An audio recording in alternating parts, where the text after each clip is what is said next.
Joriy yilning 24-yanvar kuni Namangan viloyati Ichki ishlar boshqarmasi va Yangi Namangan tumani Ichki ishlar bo'limi xodimlari tomonidan olib borilgan tezkor tadbirlar davomida Yangi Namangan tumani Guliston mahallasida yashovchi shaxs yashash xonadoni hovlisida 121 nafar fuqarolar ishtirokida tavakkalchilikka asoslangan xo'roz o'yinini tashkil etib kelayotganligi aniqlandi.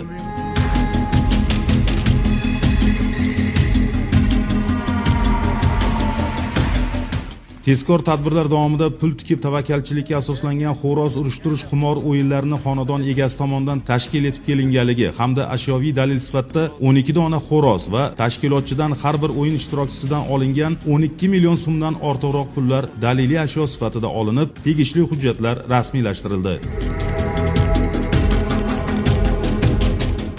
Mazkur holat yuzasidan qimorxona tashkil etgan shaxs protsessual tartibda qo'lga olinib, unga nisbatan Yangi Namangan tumani Ichki ishlar bo'limi huzuridagi tergov bo'linmasi tomonidan O'zbekiston Respublikasi Jinoyat kodeksining 278-moddasi 1-qismi bilan jinoyat ishi qo'zg'atilib, hozirda tergov harakatlari olib borilmoqda.